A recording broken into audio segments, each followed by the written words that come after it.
Hello gamers and future friends, I'm Blarglefarg and I'm here to review the games that you've either never heard of or have never played.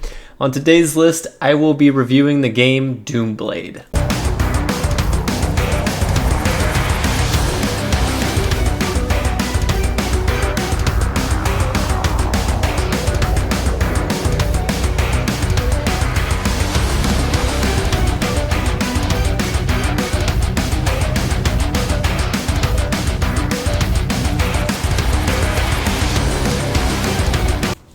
First off, this is a must-buy for any and all Metroidvania fans out there.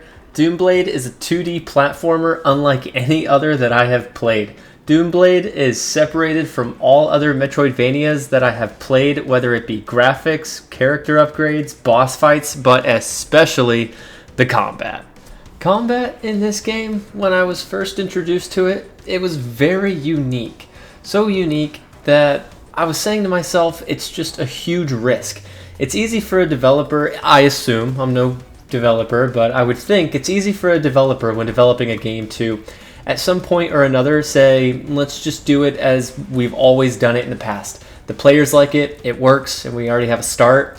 And there isn't anything wrong with this, nor is there any criticism to any developer who's ever thought this, because it's not right or wrong. There's nothing wrong with doing something because it's common or liked. But these developers took it upon themselves to create their own unique combat system, and it worked. Combat consists of hold the joystick in the location of an enemy and attack. Your character will lock on and launch at them in any direction and attack them. My first thought of seeing this combat were you can't treat this as every other game. Imagine if the enemy designs in any Metroidvania were the same in this game with this combat style. It would be boring. The boss would just stand there and you would hold the joystick and just repeatedly attack. No dodging, no timed attacks, just a boring combat system. So at first it had me worried, but they did an amazing job with boss designs to make it both challenging and entertaining. So I applaud the developers for the high risk they took and honestly believe there was a high reward. I say boss design in that last sentence because enemies in this game aren't your usual enemies. Enemies in this game aren't something you attack and kill. They sort of act as locations to move to, as you'll see here in this video. A vast majority of the enemies won't even die. They will go into a stun phase and eventually move out of that phase or respawn, as enemies are your primary source for moving around. So I say boss designs because that's where you really can see this combat system stand out. Though there are many bosses in Doomblade, I don't want to give you the wrong impression. Exploring the world is really what you will be doing for a vast majority of the time, but this never felt tiring or boring. Exploring never felt like a waste. There was always a boss, an upgrade, an NPC to talk to, a shop, a message for any story lovers out there. I will warn you that for the first hour of the game, though exploring will have a reward at the end, the time will be much longer. At first, moving around, you're very limited. You have to wait for enemies to reach the right position. You have to jump and walk slowly to the next platform. And there was a short period where I said, okay, they really need to give me a faster way of travel. And after about an hour, they did. All time is essentially cut in half and a lot smoother once you are given this power-up. And what this does is allows you to phase through walls. You can now just move straight to an enemy, regardless of what's in the path. This really felt risky, as I figured anyone could just go anywhere and it could get confusing where you are and aren't supposed to be, but I give them mad props for the world building because it was very well designed, to a point I never got lost or confused for any long periods of time, that is. These developers really knocked it out of the park with a challenging new combat system and a way of traveling, and still managed to adapt the world with these features. So bravos to you, sirs. The game does have fast travel. You will find these platforms that take you to the void, where each location is linked to another. I feel we've always been coddled when it comes to fast travel in video games that allows us to go anywhere at any time.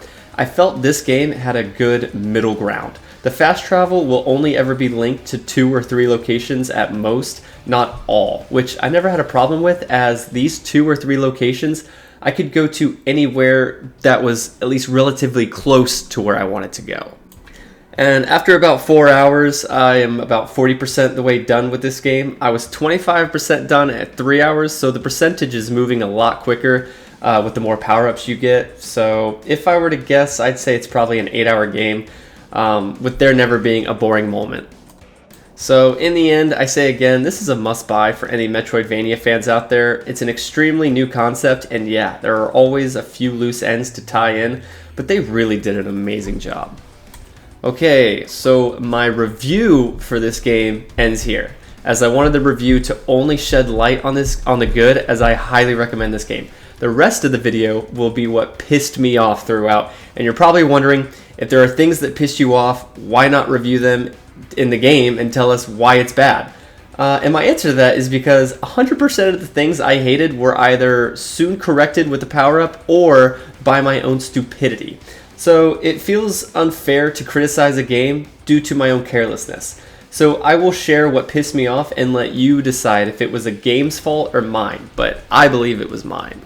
First off, in the very beginning, after about 20 minutes of playtime, I explored 100% of what I was able to explore and got really confused about where to go. While I was exploring, I found one shop selling these 3 items: a scroll, a scythe, and a heart container. Anyone who knows me knows I favor health, so I bought the heart container. So I looked up a guide, and in this guide, it turns out you burn things at this furnace, and if you burn enough, this guy drops a key. Well, guess what you burn to get this key? That's right, the other 2 items sold in the shop, and I already got all the currency I could in my exploration, and I couldn't get the money to buy them. So after 20 minutes of playtime, I was already farming for currency at 1 currency an enemy, spawning in and killing these 4 people over and over and over and over again. Now, I know what you're thinking, Blargle, holy shit, that sucks. Why wouldn't you include this in the review? And the answer is, there was a fast travel I missed on the ground, and I didn't need to buy and burn those things, and I'm an idiot, so we're gonna move on. This one is pretty short. I just hate games where you go to hell and back to explore, but once you die, the map will erase all that you have explored in that time, and you have to find your way again. This is a preference thing. Some would argue the map should be erased until you save again. Just a small nitpick.